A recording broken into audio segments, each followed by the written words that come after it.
At 1:45 local time on a cold spring night in 2026, deep inside Russian territory, just 180 kilometers from Moscow, Ukrainian special forces carried out one of the most audacious raids of the entire war.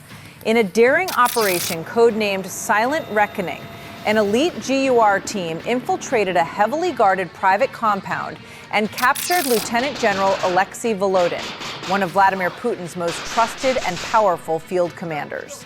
What happened next sent shockwaves through the Kremlin and shattered the myth of Russian safety forever. In a single night, Ukraine proved that no Russian general is untouchable, not even in the heart of Putin's own territory. At 1:45 local time on a spring night in 2026, deep inside Russian territory, just 180 kilometers from Moscow, Ukrainian special forces carried out one of the most daring and strategically significant special operations of the entire war. In a high-risk night raid codenamed Operation Silent Reckoning, an elite Ukrainian GUR team infiltrated a heavily guarded private compound and successfully captured Lieutenant General Alexei Volodin, one of Vladimir Putin's most trusted and important field commanders. The mission would send shockwaves through the Kremlin. For months, Ukraine's main intelligence directorate, GUR, had been meticulously tracking General Volodin. He was not just another officer. He was a key architect of Russia's brutal offensives with direct access to Putin's inner circle. When intelligence confirmed that Volodin would be staying for several days at a secluded, luxurious private dacha complex outside the town of Kubinka, protected by elite Spetsnaz bodyguards, advanced surveillance systems, and multiple layers of security, Ukrainian commanders authorized the extremely dangerous cross-border mission. In a secret forward operating base on Ukrainian-controlled territory, 42 of Ukraine's finest special forces operators from the elite 8th Special Forces Regiment and GUR's Special Operations Unit began final preparations. The operators, many of them veterans of deep reconnaissance missions, moved with quiet professionalism.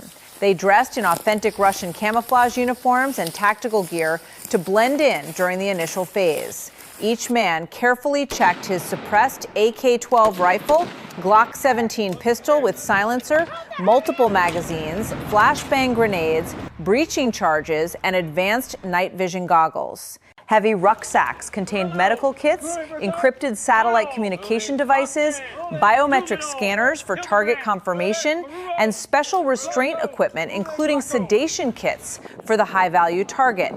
2 four-man teams were assigned specifically to secure and extract General Volodin alive.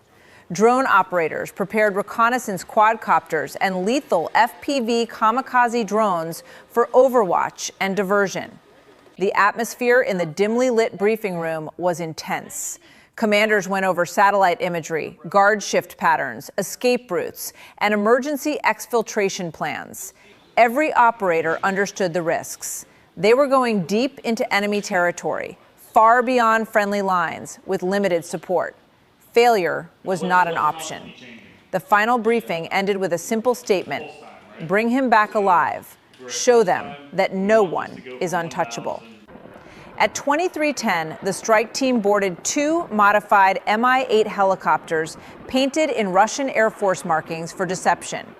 A separate wave of long-range Ukrainian drones was launched simultaneously to strike Russian airfields and radar sites as diversions. The helicopters lifted off into the night sky and flew at extremely low altitude, hugging the terrain to avoid detection by Russian air defense networks. The 2-hour infiltration flight was filled with extreme tension. Russian radars occasionally lit up, forcing the pilots to take evasive routes through valleys and forests. Several times, the helicopters had to hover near treetops, while electronic warfare drones jammed enemy signals. At 1:20, the Mi-8s finally reached a small clearing 4 kilometers from the target compound. The operators fast-roped silently into the dense forest and immediately began their stealthy approach on foot, moving like ghosts through the Russian countryside. The target compound was formidable. High perimeter fences, thermal cameras, motion sensors, armed private security, and a reinforced detachment of elite Russian Spetsnaz. At exactly 1:45, the Ukrainian assault began.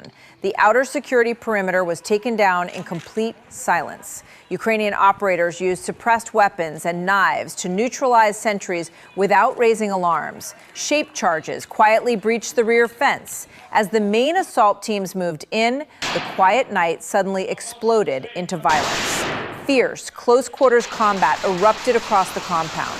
Russian Spetsnaz guards responded aggressively, opening fire with AK-12s and machine guns. Ukrainian operators returned fire with disciplined precision, their suppressed weapons giving them a deadly advantage in the darkness. FPV drones provided critical real-time overwatch, destroying guard towers and disabling armored vehicles attempting to respond. 2 Ukrainian operators were hit but continued fighting, refusing to slow the assault. The primary assault element stormed the main luxurious residence. Hallways lit up with flashbangs as operators cleared room after room in brutal, fast-paced gunfights. Bodyguards fought desperately to protect their general, but they were no match for the highly trained Ukrainian commandos. In the Master Suite wing, the team found Lieutenant General Alexei Volodin attempting to grab his sidearm. After a brief but violent struggle, Ukrainian operators subdued, sedated, and secured him. Biometric scans and facial recognition confirmed the target's identity beyond any doubt. They had captured one of Putin's most important generals alive. While Volodin was being secured, demolition teams moved rapidly through the compound.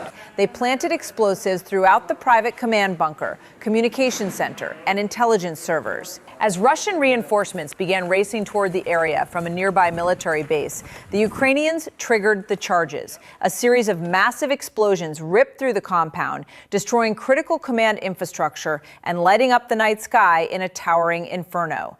At 2:35, the extraction helicopters returned under intense pressure.